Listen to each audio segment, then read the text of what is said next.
It's back. No, literally the movie It, based on the popular novel by Stephen King, is back with its second chapter. Of course, we couldn't stop straddling the line between being intrigued and disgusted while we were watching the trailer for It Chapter 2. So, let's break it down and point out some things you might not have noticed the first time around. If you didn't catch the references to the book, don't worry, we'll fill you in.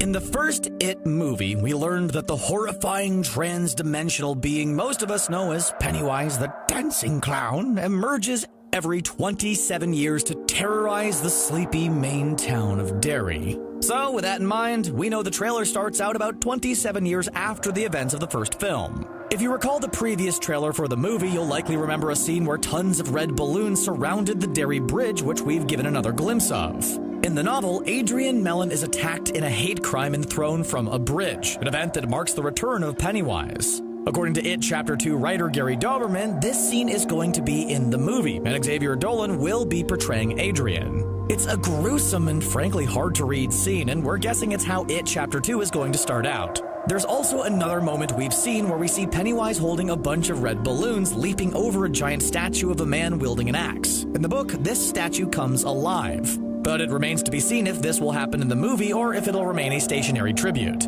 In the beginning of this trailer, we see someone splashing around in water, seemingly desperate for help. It certainly seems as though this could tie into the scene with the balloons and that bridge. After all, Adrian Mellon does manage to survive the fall, only to meet his end at the hands of Pennywise. And as we're sure you can imagine, it's a grisly, horrifying end. We also got to catch a glimpse of the unsettling Mrs. Kresh, who lives in Beverly's old house, or at least pretends to. In the books in the miniseries from the 1990s, it's revealed Mrs. Kresh is actually It, which you probably figured out by now. In the miniseries, she makes Beverly drink a cup of blood, and in the books, she has her take a sip of something even grosser. We'll let you use your imagination or literary knowledge on that one.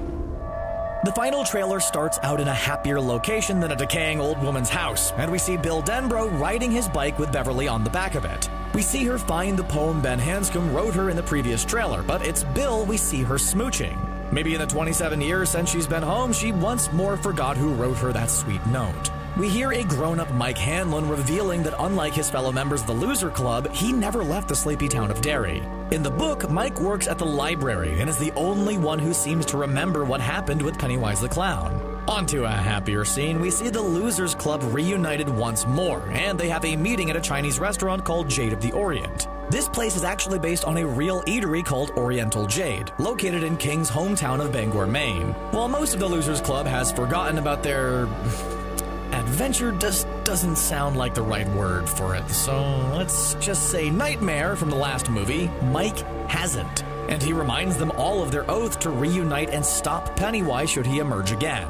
We get to see the kids from the first movie and see who is playing them as adults. There's Jessica Chastain as Beverly, Jay Ryan as Ben, James McAvoy as Bill, James Ranson as Eddie, Isaiah Mustafa as Mike, and Bill Hader as Richie. But wait a second, isn't someone missing? Yeah, the Losers Club is missing a member, Stanley. If you've read the book, you know what happens to Stan, and it isn't pretty. There's a scene in the trailer which features a hand slumped over the side of a bathtub, and we have a bad feeling we know what happened to the missing Losers Club member.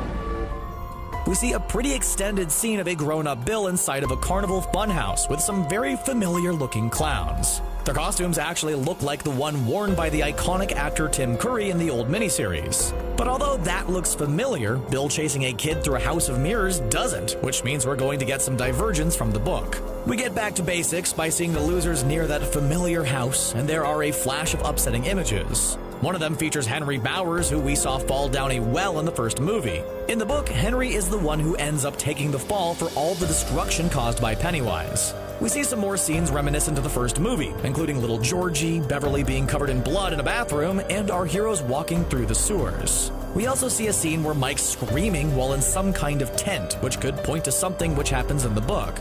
How much of the weird, complex lore from the book will be incorporated into the movie is hard to say, but according to the director, we're going to get to see Maturin in the movie. All we know for sure is that it's going to be just as scary, if not scarier than the first one, and we can't